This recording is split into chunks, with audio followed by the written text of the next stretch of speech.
자, 오늘 말씀은 이 교회는 좀 다릅니다 라는 제목으로 함께 나누겠습니다. 제목이 좀 도전적이죠? 이 교회는 좀 다릅니다.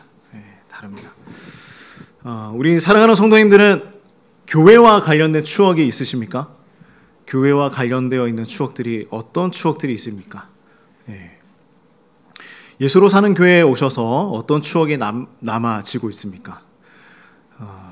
우리 교회를 이사하면서 피와 땀을 흘리시고 또 바닥도 다 이렇게 직접 다 타일을 붙이시고 하면서 또 필요한 부분들을 하나하나 다 보시고 채워나가시고 하는 그런 모습들, 그게 다 추억이 되는 것이겠죠. 또 우리 여름 성경학교 이제 얼마 남지 않았는데 작년 생각나십니까? 도망가고 싶다 라고 했던 그 여름 성경학교가 또 우리에게 추억이 되어가고 있고, 이렇게 하나하나씩 하나님께서 만들어주시는 추억을 우리가 이루어가고 있습니다. 새해마다 우리 성도님들도 많은 기대를 가지고 또 기도 제목을 가지고 살아오셨을 것입니다. 기도 제목대로 이루어진 부분들이 얼마나 있으십니까? 얼마나 많은 기대들을 이루며 살아오셨습니까?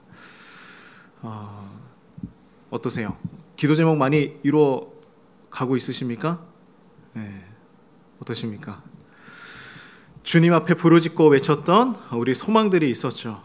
그렇다면 우리는 이 수많은 교회들 중에 왜 하필이면 이 데살로니가 교회 이 시점에서 우리가 만나야 할까 한번 생각을 해보길 원합니다. 자, 데살로니가 교회는요, 항구 도시예요. 항구 도시입니다. 이 도시에 제가 끌렸던 것은 제가 자라는 곳이 항구 도시이기 때문입니다. 부산이죠. 저는 부산 사람이고 사투리를 하나도 하지 않습니다. 열심히 서울말을 배워서 서울 사람같이 살고 있습니다. 깜짝같지 않습니까? 그렇죠? 지금도 부산 부모님 댁에 가면 이 창문을 열면 항구가 보입니다. 산꼭대기에 살기 때문에 잘 보여요. 근데 부산 사람들에 대해서 많이 오해들 하고 계시죠. 억세고 묵뚝뚝하고 다혈질이다. 맞습니까? 사모님 맞습니까? 이렇게 생각하는 것을 뭐라고 합니까? 일반화의 오류다 라고 볼 수가 있죠. 틀렸다는 거죠. 그렇죠? 부산말이 길이가 짧아서 그런 것이지 한 단어 한 단어를 들어보면 아주 정감이 갑니다. 밥 묵었나? 잠은 좀 잤나? 별일 없제? 이렇게 물어보죠. 이것이 다 마음이 담겨있는 사투리인 거예요. 우리가 이 말을 하는 것, 그리고 그 안에 숨겨져 있는 모든 것들을 통하여서 마음을 발견해야 하는 것입니다. 그래서 오늘 우리가 이 말씀 속에서 하나님의 마음을 발견하길 소망하는데요. 사진을 하나 봅시다. 이 아름다운 곳이 바로 데살로니가입니다. 정말 멋지죠? 바다가 너무 예쁘죠? 데살로니가입니다. 이곳에 주님의 복음이 전해졌었고 이곳에 주님의 교회가 세워졌던 곳입니다. 바울과 동역자들은 빌립보에서 많은 고난을 받은 후에 데살로니가에 도착을 했어요. 근데 이 지역에서 사역했던 시기는 3년 남짓 안 됩니다. 수많은 사람들이 주님을 영접하고 교회로 나오는 역사가 있었죠. 그러나 이 데살로니가에 복음을 전하는 일은 쉽지 않았어요. 왜 그랬냐면 너무나 바울을 시기하는 사람들이 많이 있었고 반대하는 사람도 있었습니다. 가끔 폭동도 일으키는 사람들도 있었죠. 그래서 바울은 베레아라는 다른 지역으로 옮기고 그곳까지 쫓아와 괴롭히는 유대인들로 인하여서 아덴이라는 지역으로 갔습니다. 그러니 이 데살로니가 교회와 바울과의 이 거리가 멀어질 수밖에 없었어요. 지역적으로 멀어졌죠. 그 데살로니가 교회에 있을 수가 없었습니다. 그래서 바울은 이 고린도 지역에 머물 때에 디모데를 통하여서 데살로니가 교회의 사람들에게 편지를 쓰기 시작했어요. 그래서 그곳을 기억하면서 바울과 실로아노, 디모데는 이제 마음에 담겨 있는 그 편지를 전해주게 됩니다. 그것이 바로 이 데살로니가 전후서가 되겠죠. 자, 2절 말씀을 같이 한번 읽어봅시다. 2절입니다. 시작. 우리가 너희 모두로 말미암아 항상 하나님께 감사하며 기도할 때 너희를 기억함은, 자, 마음이 느껴지십니까? 데살로니가를 떠난 이후로 교인들을 위해서 뭐 했다고요? 기도했대요. 기도하고 있었습니다.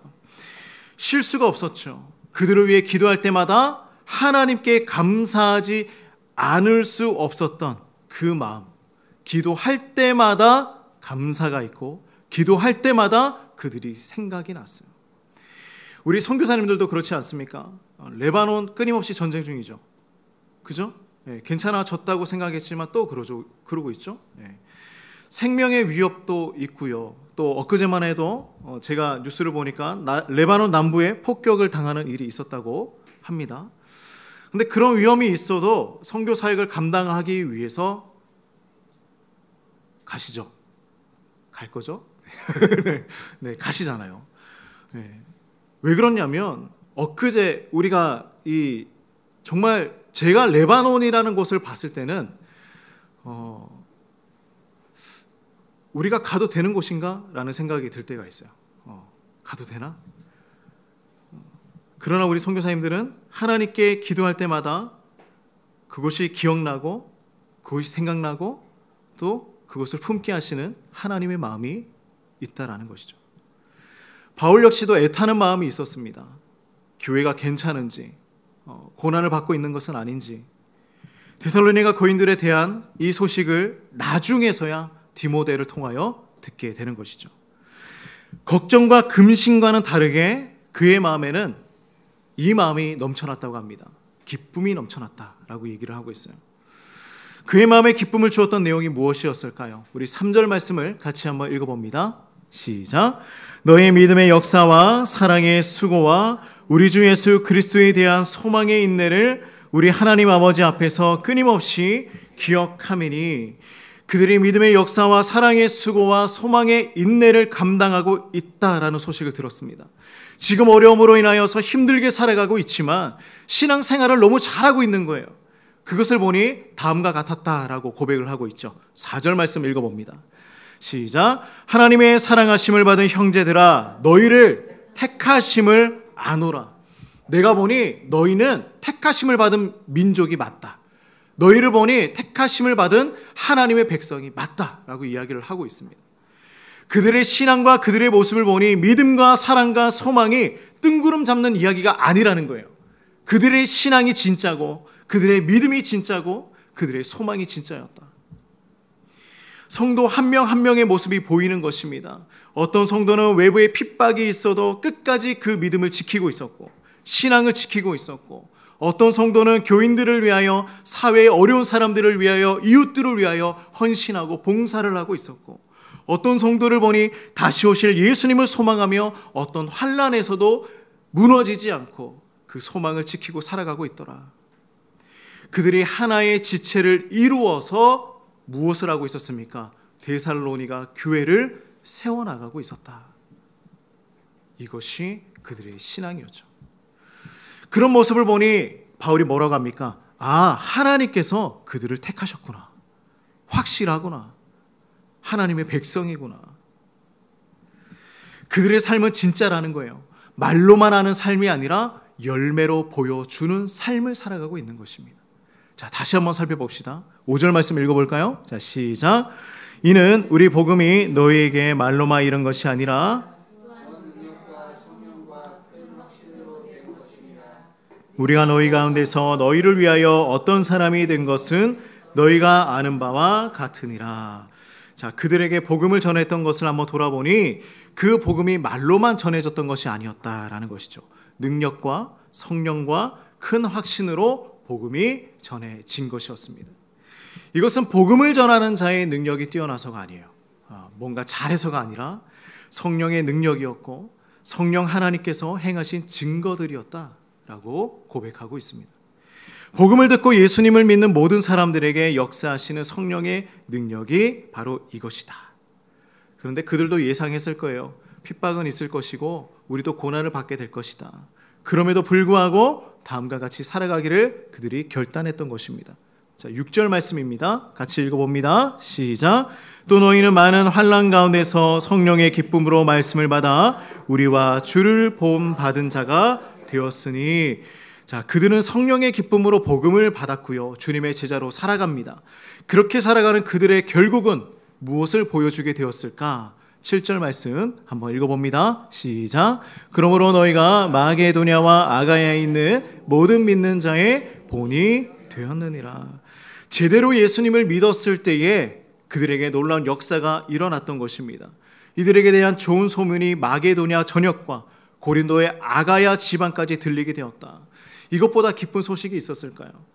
우리가 새가족 공부나 교리 공부를 할 때 항상 나오는 질문이 하나 있습니다. 뭐냐면 목회자와 성도님들의 건강한 태도에 대해서 질문하는 부분이 있어요. 근데 이 지도자, 목회자를 격려하기 위해서 어떻게 해야 하느냐, 이 부분에 대한 답이 바로 갈라디아서 6장 6절 말씀인데요, 제가 읽어드리겠습니다. 가르침을 받는 자는 말씀을 가르치는 자와 모든 좋은 것을 함께 하라라고 이야기를 하고 있습니다. 목회자와 성도 그리고 스승과 제자의 관계에 가장 좋은 것은 뭐냐면 모든 좋은 것을 함께 한다라는 거예요. 모든 좋은 것을 함께 한다. 근데 이 모든 좋은 것이 뭐냐? 이것이 중요하겠죠. 제가 자주 언급하는 이야기가 있습니다. 우리가 그 신방을 가면 격려금이나 도서비를 주지 않습니까? 근데 그것이 목회자를 위해서 주는 것인데, 목회자는 그것을 받으면 받을수록 어떤 마음이 드냐면, 어떤 마음이 들까요? 조금 더 주시지. 그런데 우리 같이 이렇게 개척교회일 때는 상관이 없어요. 그런데 이제 대형 교회나 아주 큰 교회가 되면 많은 가정을 이렇게 신방하게 되지 않겠습니까? 그런데 뭐 100가정, 200가정 이렇게 신방을 하다 보면 수많은 그 격려금이 들어오게 됩니다. 그러면 그 돈으로 인하여서 시험을 받게 되는 것이죠. 그래서 목회자를 병들게 할 수 있어요. 그래서 정말 주시려면 먹을 것을 달아라. 먹을 걸 주는 것이 훨씬 더 낫다. 정신이 병드는 것보다 육체가 병드는 것이 훨씬 더 건강하지 않겠습니까? 그렇죠? 네. 우리가 살이 쪄도 괜찮아요. 하나님 앞에 거룩하게 살아가는 것. 그렇다면 우리 성도님들의 모든 좋은 것은 무엇일까? 여기서 우리가 우리 교회의 비전을 한번 살펴봐야 합니다. 우리 교회 비전 읽어보신 적 있으세요? 우리 성도님들? 네, 홈페이지 들어가십니까? 네, 자, 우리 같이 한번 앞에 제가 적어놨으니까 읽어봅시다. 자, 시작. 하나님과 사람, 사람과 사람, 가정과 교회, 세상과 교회 사이를 뭘로 살아간다고요? 예수로 살아가도록 한다. 자, 하나님과 사람 사이에 중요한 것이 있어요. 사람과 사람 사이에 중요한 것이 있습니다. 우리가 그냥 이렇게 만난다면, 이 과정을 통과하지 않는다면 항상 문제가 일어나요. 그러나 예수로 살아간다면, 그 사이를 예수로 살아간다면 모든 것이 화평합니다. 왜냐하면 예수님께서 이 땅에 평화로 오셨기 때문이죠. 우리 믿는 성도는요, 이 비전을 놓치면 답이 없어요. 구원을 받고 성수는 해졌습니다. 그런데 나 혼자 좋아라 울타리만 지키고 있으면, 그 안에서 기도만 하고 있으면 아무 소용이 없는 것입니다. 교회와 사회를 변화시키는 것이 우리 교회의 비전이기도 하지만 바로 주님의 비전이기도 한 것이죠. 우리가 이 사이를 어떻게 살아가느냐, 성도와 성도 사이를 어떻게 살아가느냐.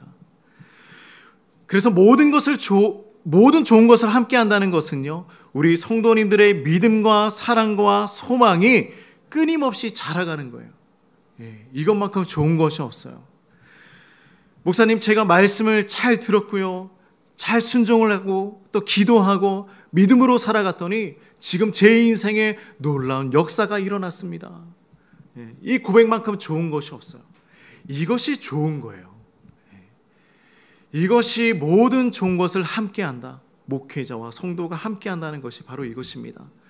우리 성도님들의 믿음이 자라났고 성숙하게 되었고 인생의 변화가 일어나고 하나님의 역사를 경험하고 있고 말씀이 끊임없이 나를 인도하고 있고, 이것만큼 좋은 것이 있을까요? 이렇게 우리가 하나님의 나라를 함께 만들어 나가는 것입니다. 목회자를 격려하는 가장 좋은 방법, 제가 믿음으로 승리했습니다. 이 고백을 듣는 거예요. 이보다 더 큰 기쁨은 없습니다. 자, 그런데 이 데살로니가 교회를 한번 봅시다. 그들의 믿음의 소문이 정말 어떻게 고백이 되고 있는지 저는 이 8절 말씀을 읽다가 전율을 느낍니다. 8절 말씀 우리 믿음으로 한번 고백해 봅시다. 8절 말씀 읽어봅시다. 시작. 주의 말씀이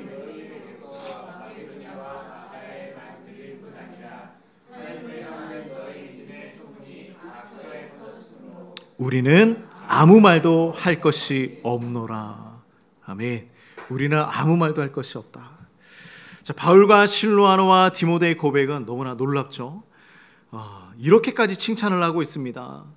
데살로니가 성도들이 직접적으로 적극적으로 선교하고 주의 말씀을 선포하며 그들의 훌륭한 소문이 그리스 곳곳마다 울려 퍼진다는 것이죠.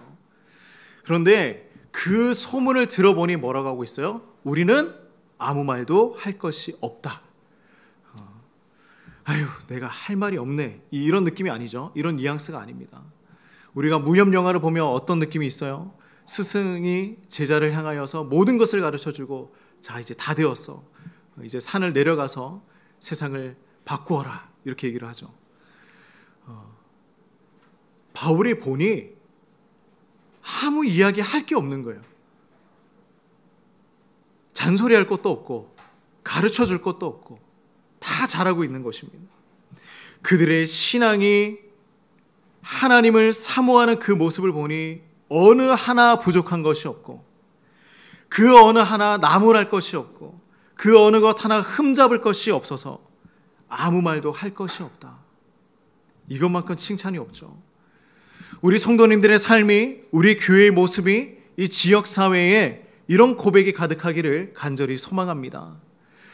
이 지역의 사람들이 보면서 저 교회는 아무 말도 할 것이 없어. 너무나 잘하고 있어. 도전이 돼. 나도 가고 싶어. 내가 너희를 보니 아무 말도 할 것이 없구나. 하나님이 우리의 신앙을 보면서 이렇게 말씀해 주시기를 간절히 소망합니다. 근데 더 놓은 것은 무엇이냐면 그들이 그 주변 지역만 변화시킨 것이 아니라는 거예요. 정말 놀라운 일이 일어납니다. 자, 데살로니가 전서 3장 6절에서 7절 말씀인데요.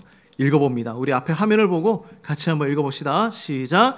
지금은 디모데가 너희에게로 와서 너희 믿음과 사랑의 기쁜 소식을 우리에게 전하고 또 너희가 항상 우리를 잘 생각하여 우리가 너희를 간절히 보고자 함과 같이 너희도 우리를 간절히 보고자 한다 하니 이러므로 형제들아 우리가 모든 궁핍과 환난 가운데서 너희 믿음으로 말미암아 너희에게 위로를 받았다라고 이야기하고 있죠. 자, 목회자들이 성도들 때문에 위로를 받는 교회였다라고 얘기를 하고 있습니다. 예. 저도 목회를 하면서 힘이 들 때가 있잖아요. 그죠? 그런데 우리 성도님들 한 분 한 분의 그 삶의 모습과 그리고 가끔 이렇게 이야기해주는 모습들과 또 교회를 섬겨주는 모습들을 보면서 위로를 얻습니다. 예, 위로를 얻는다는 건 뭘까요? 힘이 난다는 거잖아요. 그죠? 내가 지쳐서 쓰러지고 주저앉아 있을 때에 위로를 받는다는 것은 힘을 받는다는 거예요. 다시 일어날 수 있는 힘을 우리 성도님들이 준다는 것입니다. 이러한 일들을 감당할 수 있었던 비밀을 바로 다음 말씀에서 이야기하고 있어요. 우리가 1절 말씀을 꼭 읽어봐야 합니다. 자, 이 말씀에서 그 바울이 위로를 얻었고 그 교회가 성장할 수 있는 비결이 있었어요. 우리 1절 말씀을 같이 한번 읽어봅시다. 시작. 바울과 실로아노와 디모데는 하나님 아버지와 주 예수 그리스도 안에 있는 데살로니가인의 교회에 편지하노니 은혜와 평강이 너에게 있을지어다. 아멘. 그들을 향해 붙여진 단어 때문이었어요. 무엇입니까? 하나님과 그리스도 예수 안에 있는 교회였기 때문입니다. 이게 비결이에요. 교회는 하나님 안에 사는 교회가 되어야 합니다. 교회가 하나님 안에 있다는 것은요, 모든 생명이 하나님 안에 있다라는 것이죠. 교회가 단지 데살로니가 안에 있다, 어떤 지역 안에 있다, 번화가 안에 있다, 이런 것이 중요한 것이 아니에요. 그 교회가 총구석에 있다고 할지라도 하나님 안에 있는 교회면 충분하다. 하나님께서 예수로 사는 교회를 말씀하실 때에 부천 옥길 지구에 있는 교회 이렇게 얘기하는 게 아니에요. 주 예수 그리스도 안에 있는 교회, 주 예수 그리스도의 그 사랑 안에 있는 가정, 그 예수님의 은혜 안에 머무는 공동체, 성도님들, 그것을 이야기하고 있는 것이죠. 하나님 안에 이렇게 살아가니 그들의 믿음과 그들의 사랑과 그들의 소망을 지킬 수 있었다라는 것입니다. 그래서 오늘 말씀을 보면요, 하나님께서 데살로니가 교회의 수고를, 우리 예수로 사는 교회의 수고를 아신다 말씀했지만 여기에서 끝이 나면 안 된다라는 거예요. 그러면 우리는 그 다음에 무엇을 해야 하는가? 우리는 교회를 떠나서 생각할 수는 없습니다. 이제는 우리의 시선과 생각의 시작점이 바뀌어야 할 그러한 시기라는 것이죠. 항상 하나님에게 우리는 간구하면서 우리의 상황을 풀어달라고만 기도했습니다. 그러나 우리는 이 상황을 뛰어넘어서 기도할 수 있어야 하는 것이죠. 왜냐하면 하나님은 모든 것을 뛰어넘어서 역사하시는 분이시기 때문입니다. 그러나 우리는 여기서 머물지 않고 다음에 고백이 있어야 합니다. 자, 보십시오. 우리는 뭘 해야 되냐면, 주님, 제가 여기 있습니다 라고 고백을 해야 돼요. 이게 뭘까? 내가 여기 있다는 것은 하나님이 모르셔서 고백하는 게 아니에요. 그죠? 하나님이 모르십니까? 내가 어느 곳에 가는지, 무엇을 하는지, 어떤 생각을 하는지 하나님 다 알고 계시잖아요. 근데 내가 하나님, 제가 여기 있습니다 라고 얘기하는 것은요, 하나님을 위해서 내가 달려가겠습니다 라는 고백이에요. 주님, 제가 여기 있습니다. 이제 제가 하나님을 위해서 살아내겠습니다 라는 고백이에요. 하나님 붙들고 그 하나님의 역사에 내가 이제 동참하겠다라는 그런 고백이 되는 것이죠. 결단이에요. 주님, 제가 여기 있습니다. 지금 세상은 소망을 잃어가고 있어요. 우리는 세상에 동참하는 사람들이 아니라 하나님 나라에 동참하는 사람들입니다. 우리 주님이 세상의 소망이라 선포하면서 살아가야 하는 것이겠죠. 데살로니가 교회가 그런 교회였어요. 그들의 삶으로 모든 믿는 자의 본이 되었습니다. 사실 우리 교회 성도 수는 너무나 작아요. 그러나 할 수 있는 거는 100가지나 넘어요. 그죠? 우리가 왜 이렇게 많은 것들을 계획하고 이 지역을 위해서 봉사하고 헌신하고 선교사님들을 섬기고 아프리카에 있는 어린아이들을 섬기면서 그렇게 교회를 세워나가고 있을까요? 이것이 교회의 모습이기 때문이에요. 우리가 1명이면 어떻고 10명이면 어떻습니까? 20명이면 어떻습니까? 우리 교회는 그리스도 안에 있는 교회이기 때문에 걱정도 없고요, 두려움도 없습니다.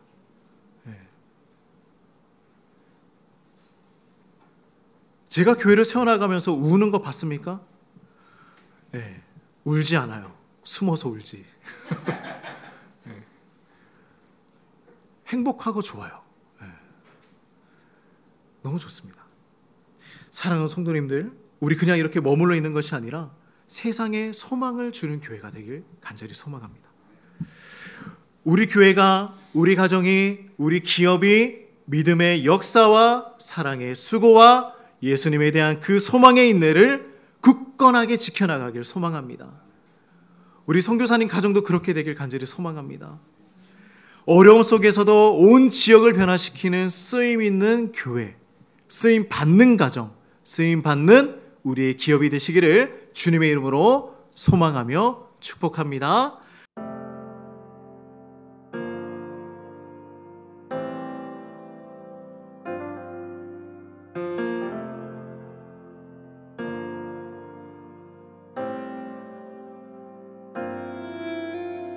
우리는 하나님의 자녀,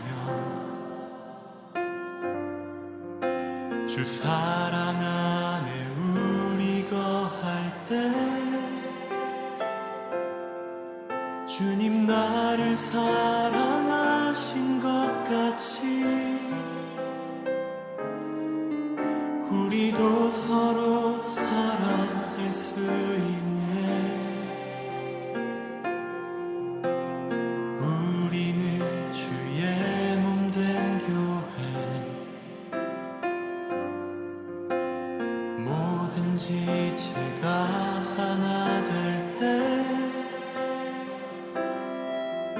예수님의 마음을 닮아가며